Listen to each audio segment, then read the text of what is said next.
Hello दोस्तों, welcome back to the channel Horizon classes. दोस्तों, आज के इस वीडियो में हम इंट्रोडक्शन चैप्टर का पार्ट 2 देखेंगे दोस्तों। और आज का वीडियो हमारा बहुत ही इंपॉर्टेंट होने वाला है दोस्तों, क्योंकि आज के इस वीडियो में हम 4 टॉपिक्स देखेंगे दोस्तों। टॉपिक्स के नाम आपके स्क्रीन के ऊपर भी दिख रहे होंगे। मैं आपको बता दूं 4 टॉपिक्स में कौन से पढ़ा रहा हूं। फर्स्ट हम देखेंगे मैनेजर का मीनिंग, मैनेजर कौन होता है मैनेजमेंट में, वो देखेंगे। उसके बाद टाइप्स ऑफ मैनेजर देखेंगे। उसके बाद responsibilities of professional managers and skills of professional managers. ये 4 टॉपिक्स हम आज के इस वीडियो में देखेंगे दोस्तों। और मैनेजर का सारा टॉपिक्स आज के इस वीडियो में कवर कर देंगे दोस्तों। मैनेजमेंट में जो हमारा टॉपिक है मैनेजर का, वो पूरे टॉपिक्स हम आज के इस वीडियो में देख के मैनेजर का टॉपिक क्लियर कर देंगे और कल से हम आगे बढ़ेंगे इस चैप्टर में दोस्तों। ज्यादा देर नहीं करते हुए हमारे वीडियो की हम शुरुआत करते हैं दोस्तों। जैसे मैंने कहा दोस्तों, आज की इस वीडियो में हम 4 टॉपिक डिस्कस करने वाले हैं दोस्तों। फर्स्ट हम देखेंगे मीनिंग ऑफ मैनेजर, सेकंड देखेंगे टाइप्स ऑफ मैनेजर्स, थर्ड देखेंगे responsibilities of professional manager and fourth देखेंगे स्किल्स ऑफ प्रोफेशनल मैनेजर। ये 4 टॉपिक्स हम आज की इस वीडियो में डिटेल डिस्कस करेंगे दोस्तों। हमारा फर्स्ट टॉपिक रहेगा दोस्तों मीनिंग ऑफ मैनेजर। दोस्तों, फर्स्ट हम देखेंगे कि मैनेजर किसे कहते हैं। अगर आपको मैनेजर का मीनिंग समझ आ गया तो जो 3 रिमेनिंग कॉन्सेप्ट्स है वो आपको इजी तरीके से क्लियर हो जाएंगे दोस्तों। मैनेजर कुछ नया वर्ड नहीं है दोस्तों, जो कंपनी में सारे एक्टिविटीज को देखता है, कंपनी के को लीड करता है, उसे हम कहते हैं मैनेजर दोस्तों। चलिए मीनिंग के हिसाब से हम डिटेल डिस्कस करेंगे। A manager is a person who is responsible for overseeing. Manager एक पर्सन होता है कंपनी में जो रिस्पॉन्सिबल होता है सारे एक्टिविटीज का दोस्तों। यानी जो भी एक्टिविटीज कंपनी में होती हैं, जो भी एक काम होता है, वो सारों को ऑब्जर्व करना, वो सारों को चेक करने का, वो सारों को देखने का काम एक मैनेजर का होता है दोस्तों। And directing the work of others within an organization. और जितने भी लोग काम करते हैं, अदर्स का मतलब होता है एम्प्लॉयज, यानी एम्प्लॉयज जितने भी उसके अंदर आते हैं उन सबको डायरेक्शन देने का काम करता है मैनेजर दोस्तों। यहां तक आपने क्या समझा, मैनेजर एक पर्सन होता है कंपनी में। जितने भी एक्टिविटीज कंपनी में होते हैं उन सबको चेक करने का, उन सबको देखने का रिस्पॉन्सिबिलिटी होती है मैनेजर की। और साथ ही साथ अपने जो भी टीम होती है तो फिर एम्प्लॉयज होते हैं, उन सबको डायरेक्शन देने का काम होता है मैनेजर का एक कंपनी के अंदर। और दोस्तों, the role typically involves setting goals, making strategic decisions, organizing the resources and leading a team to achieve specific objectives। Main काम, मेन रोल होता है दोस्तों मैनेजर्स का कि फर्स्ट है सेटिंग गोल्स। फर्स्ट काम होता है मैनेजर का कि गोल सेट करना। हर कंपनी में क्या होता है कि पहले गोल्स सेट किए जाते हैं। गोल्स का मतलब कि उन्हें मेन पर्टिकुलरली काम क्या करना है, जो सारी टीम्स होती है, सारे इंप्लॉयज होते हैं, उनको मेन किसके लिए काम करना है। पहले गोल्स सेट करा जाता है। गोल सेट करने में काम मैनेजर एक कंपनी में करता है दोस्तों। Making strategic decisions. मेन काम होता है मैनेजर्स का कि डिसीजंस अच्छे लेना। डिसीजन अच्छे लेना, बहुत ही सारे अल्टरनेटिव्स होते हैं, उन सारे अल्टरनेटिव्स को एनालाइज करके जो बेस्ट अल्टरनेटिव होता है उसको सेलेक्ट करने का काम होता है मैनेजर का दोस्तों। उसके बाद ऑर्गेनाइजिंग द रिसोर्सेस। जो आपने इस गोल सेट किया, उस गोल्स के लिए आपको प्लानिंग करना होता है। रिसोर्सेस लगेंगे, रिसोर्सेस में मटेरियल्स लगता है, ह्यूमन रिसोर्सेस लगते हैं। ऐसे बहुत ही सारे रिसोर्सेस लगते हैं, उन सबको अच्छे तरीके से ऑर्गेनाइज करना। कौन से टीम के लिए कौन सा रिसोर्सेस लगता है, कौन से डिपार्टमेंट के लिए कौन सा रिसोर्सेस लगता है, ये सारा डीप एनालाइज करके ये सारा प्लानिंग करने का काम होता है एक मैनेजर का दोस्तों। And leading a team to achieve specific objectives. और मैनेजर का काम होता है जो टीम होती है उसको फ्रंट तरीके से, फ्रंट में होके लीड करना, और साथ ही साथ जो भी गोल्स आपने सेट किए हैं उस गोल्स को अचीव करने का काम होता है दोस्तों एक मैनेजर का।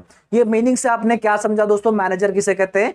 मैनेजर एक पर्सन होता है जो सारे एक्टिविटीज देखता है कंपनी में, और अपने टीम जो होती है, अपने मेंबर्स होते हैं, अपने एम्प्लॉयज होते हैं, उनको डायरेक्शन देता है और बहुत ही सारे काम करता है, जैसे गोल्स सेट करना, रिसोर्स अलोकेट करना, डिसीजंस लेना, और साथ ही साथ अपने टीम को डायरेक्शन देना। ये सारा काम होता है कंपनी के अंदर एक मैनेजर का दोस्तों। यहां तक हमने दोस्तों मैनेजर का मीनिंग अच्छे डीप तरीके से डिटेल में हमने अब तक मैनेजर का मीनिंग समझा दोस्तों। अब बढ़ते हैं हमारे सेकंड टॉपिक दोस्तों। अब आ जाइए दोस्तों हमारे सेकंड टॉपिक की तरफ। सेकंड टॉपिक है टाइप्स ऑफ मैनेजर। यानी एक कंपनी में सिर्फ एक मैनेजर नहीं होता है, बहुत ही सारे मैनेजर्स होते हैं दोस्तों। कितने तरह के मैनेजर्स होते हैं कंपनी में, वो आपको यहां पर आपको समझाना है दोस्तों। चलिए दोस्तों, 4 टोटल मैनेजर्स होते हैं। चलिए वन बाय वन उन चारों को डिटेल डिस्कस करेंगे। फर्स्ट आते हैं दोस्तों top level managers. Top level manager सबसे टॉप में होते हैं दोस्तों, इन्हें कोई भी इंस्ट्रक्शंस नहीं देता, इन्हें कोई भी ऑर्डर्स नहीं देता दोस्तों, इन्हें एडवाइस दे सकता है लेकिन इन्हें कोई भी ऑर्डर्स नहीं दे सकता कि ये काम करें। ये सबसे टॉप लेवल पे होते हैं, जो बिजनेस के इंपॉर्टेंट डिसीजंस होते हैं वो इंपॉर्टेंट डिसीजंस लेने का काम टॉप लेवल मैनेजर्स का होता है। जैसे इंपॉर्टेंट डिसीजंस लेने, एक नई मार्केट में एंटर करना है तो कैसे एंटर किया जाए, या तो फिर एक नया प्रोडक्ट लॉन्च करना है तो उस प्रोडक्ट को कैसे लॉन्च करेंगे, कैसा उस प्रोडक्ट में इनोवेशन लाएंगे, ये सारे इंपॉर्टेंट डिसीजंस लेने का काम होता है दोस्तों top level managers. Top level managers के अंदर और नीचे लेवल्स के मैनेजर्स आते हैं दोस्तों, जो हम नेक्स्ट डिस्कस करेंगे दोस्तों। टॉप लेवल मैनेजर्स में जैसे एग्जांपल्स आते हैं, प्रेसिडेंट आता है, वाइस प्रेसिडेंट आता है, सीईओ आता है एंड सीएफओ आता है दोस्तों, ये सारे लोग टॉप लेवल मैनेजर्स में आते हैं दोस्तों। सेकेंड है मिडिल मैनेजर्स, जैसे नाम से ही इंडिकेट हो रहा है मिडिल मैनेजर्स। मिडिल मैनेजर्स क्या होते हैं, जो आपके टॉप लेवल मैनेजर्स और जो नीचे आते हैं फर्स्ट लाइन मैनेजर्स, दोनों के बीच में एक लिंक के जैसा काम करता है दोस्तों। जो भी स्ट्रैटेजिस्ट टॉप लेवल मैनेजर्स बनाते हैं दोस्तों, उनको इंप्लीमेंट करने का, उनको समझाने का काम फर्स्ट लाइन मैनेजर्स को करता है हमारा मिडिल मैनेजर्स। और जो भी प्रॉब्लम्स नीचे के मैनेजर्स को हो रहे हैं या तो फिर नीचे के एम्प्लॉयज को हो रहे हैं, उनको लेके टॉप लेवल मैनेजर्स तक जाके समझाने का काम करता है दोस्तों मिडिल मैनेजर्स। इसमें आते हैं एग्जांपल्स, जनरल मैनेजर्स आता है, डिपार्टमेंटल हेड्स आते हैं और साथ ही साथ डायरेक्टर्स इसमें मिडिल मैनेजर्स में आते हैं दोस्तों। उसके बाद थर्ड है first line managers. First line managers में एग्जांपल्स आते हैं, सुपरवाइजर्स आते हैं दोस्तों और असिस्टेंट मैनेजर्स आते हैं। फर्स्ट लाइन मैनेजर्स क्या होते हैं दोस्तों, मेन एम्प्लॉयज के साथ काम करते हैं दोस्तों। और फर्स्ट लाइन मैनेजर्स को कौन इंस्ट्रक्शन देता है बोलते, मिडिल मैनेजर्स उन्हें इंस्ट्रक्शन देते हैं और कभी कभी टॉप लेवल मैनेजर्स भी उन्हें ऑर्डर्स या तो फिर इंस्ट्रक्शंस देते हैं दोस्तों। ये मेन एम्प्लॉयज के साथ काम करते हैं, जो भी प्लान्स बनाए गए हैं, जो भी स्ट्रैटेजीज बनाई गई है, वो सारे एम्प्लॉयज के साथ डिस्कस करने का काम होता है, उन सारों को इंप्लीमेंट करने का काम होता है दोस्तों फर्स्ट लाइन मैनेजर्स का। उसके बाद लास्ट है टीम लीडर्स। टीम लीडर्स वो लोग होते हैं दोस्तों, जो टीम बनाई जाती है कंपनी में, एक पर्टिकुलर टीम बनाई जाती है एक पर्टिकुलर स्पेसिफिक टास्क करने के लिए, स्पेसिफिक एक्टिविटीज करने के लिए दोस्तों। सो उस टीम का काम होता है कि उस टास्क को अचीव करना। सो उस टीम का भी एक हेड रहता है जिसे कहते हैं टीम लीडर। टीम लीडर का काम होता है कि वो सारे टीम को लेके चलना, अगर कुछ भी इंस्ट्रक्शन देना है तो सारे टीम को इंस्ट्रक्शन देता है, और साथ ही साथ कुछ भी डायरेक्शन देना है तो उस टीम को डायरेक्शन देने का काम होता है टीम लीडर्स का दोस्तों। ये थे दोस्तों हमारे कंपनी में जो 4 लेवल्स के मैनेजर्स होते हैं, वो हमने यहां पर 4 लेवल्स के मैनेजर्स देख लिए दोस्तों। ये हो गया हमारा सेकेंड। हमारा आज का थर्ड टॉपिक रहेगा दोस्तों रेस्पॉन्सिबिलिटीज ऑफ प्रोफेशनल मैनेजर। जो एक कंपनी में होते हैं दोस्तों प्रोफेशनल मैनेजर्स, यानी वही जो मैनेजर्स होते हैं कंपनी में, उनके लिए कौन से रेस्पॉन्सिबिलिटीज होंगे, यानी उनका मेन काम क्या रहेगा, उनका मेन दायित्व क्या रहेगा, आपको यहां पर समझाना है दोस्तों। टोटल 8 पॉइंट्स रहेंगे दोस्तों, चलिए 1 बाय 1 मैं आपको समझाता चलूंगा। फर्स्ट है सेटिंग गोल्स और ऑर्गेनाइजेशनल ऑब्जेक्टिव्स। फर्स्ट काम होता है दोस्तों मैनेजर्स का कि पहले गोल्स सेट करना। गोल्स जब आप सेट करेंगे तो नीचे जितने भी लेवल्स के एम्प्लॉयज आएंगे तो उन्हें क्लियर हो जाएगा कि उन्हें काम क्या करना है। अगर गोल्स ही सेट नहीं करेंगे तो एम्प्लॉयज आगे कौन सा काम करेंगे। सो पहला काम होता है कि गोल्स सेट करना हर एक मैनेजर्स का। सेकंड है strategic planning and efficient organization. जैसे आपने गोल्स सेट कर लिया, अब उस गोल्स को कैसे अचीव करना, प्लानिंग किया जाता है, और जितने भी आपके पास रिसोर्सेस होते हैं, चाहे वो मटेरियल्स होंगे, चाहे वो आपके ह्यूमन रिसोर्सेस होंगे, उन सबको अच्छी तरीके से रिसोर्स करना, अच्छी तरीके से अलोकेट करना, और जितना पैसा लगेगा उस पैसा भी अलोकेट करने का काम भी मैनेजर्स का होता है दोस्तों। थर्ड है इन्फॉर्म्ड डिसीजन मेकिंग। जैसे मैंने पहले ही समझाया था दोस्तों, मैनेजर्स का मेन काम होता है कि अच्छे डिसीजंस लेना। मैनेजर तभी फेमस होता है, तभी उसका प्रमोशन होता है जब वो अच्छे लेवल के डिसीजंस लेता है। सो मैनेजर का एक काम होता है कि जितने भी अल्टरनेटिव्स एक मैनेजर्स के पास है, उन सबको एनालाइज कर रहे हैं, उन सबके एडवांटेजेस, उन सबके लिमिटेशन सारों को चेक करें, और जो बेस्ट रहेगा वो डिसीजन सेलेक्ट करने का काम होता है मैनेजर का। फोर्थ होता है गाइडेंस एंड सपोर्ट। सो जितने भी उसके नीचे के एम्प्लॉयज आते हैं उन सबको गाइडेंस देना, या तो फिर कुछ भी अगर उनके प्रॉब्लम्स हो रही है उन सबको सॉल्व करना, या तो फिर वो काम करते टाइम कुछ भी मिस्टेक्स कर रहे हैं तो उनको गाइड करना, और साथ ही साथ उनको मेंटली, उनको फिजिकली सपोर्ट करना। यह सारा काम होता है दोस्तों मैनेजर्स की रिस्पॉन्सिबिलिटी में। फोर्थ है परफॉर्मेंस मैनेजमेंट। सो जैसे एम्प्लॉयज होते हैं, एम्प्लॉयज काम अपना तो करते जाते हैं, लेकिन वो कैसे काम कर रहे हैं ये चेक करने का काम भी होता है मैनेजर का, है ना। उनका परफॉर्मेंस कैसा है, कौन सा एम्प्लॉयज आपको बेस्ट दे रहा है, कौन सा एम्प्लॉयज वो सबसे लो काम कर रहा है, इन सबको डीप एनालाइज करना, और उसको कुछ भी मिस्टेक्स हो रही है तो फिर कुछ भी वो काम सही नहीं कर रहा है, उनके परफॉर्मेंस में इंप्रूवमेंट लाने का काम भी होता है दोस्तों एक मैनेजर का। फिफ्थ है कॉन्फ्लिक्ट रेजोल्यूशन। कॉन्फ्लिक्ट रेजोल्यूशन यानी लड़ाई को सुलझाना।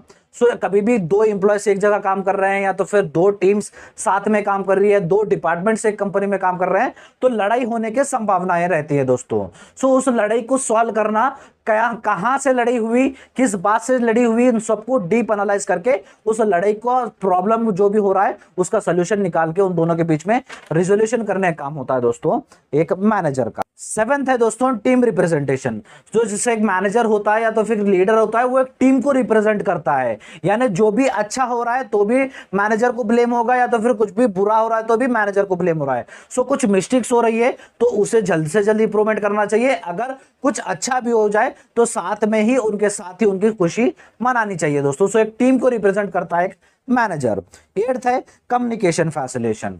सो दोस्तों एक मैनेजर को बहुत ही सारे लोगों के साथ एक कंपनी में कम्युनिकेशन करना होता है। कम्युनिकेशन का मतलब होता है बातचीत। बहुत ही लोगों के साथ कम्युनिकेशन करना होता है, जैसे एम्प्लॉयज के साथ हो गया, या तो फिर ऊपर लेवल के मैनेजर्स, नीचे लेवल के मैनेजर्स, या तो फिर स्टेक होल्डर्स के साथ, शेयर होल्डर्स के साथ। सो बहुत ही लोगों के साथ कम्युनिकेशन करना होता है एक मैनेजर को। तो उसके पास एक अच्छी कम्युनिकेशन स्किल्स होनी चाहिए। जब अच्छी कम्युनिकेशन स्किल्स होगी तो उसके माइंड में जो भी प्लान्स है वो सबको अच्छी तरीके से समझा पाएगा दोस्तों। सो एक कम्युनिकेशन भी अच्छा एक रिस्पॉन्सिबिलिटी होती है दोस्तों एक मैनेजर्स की।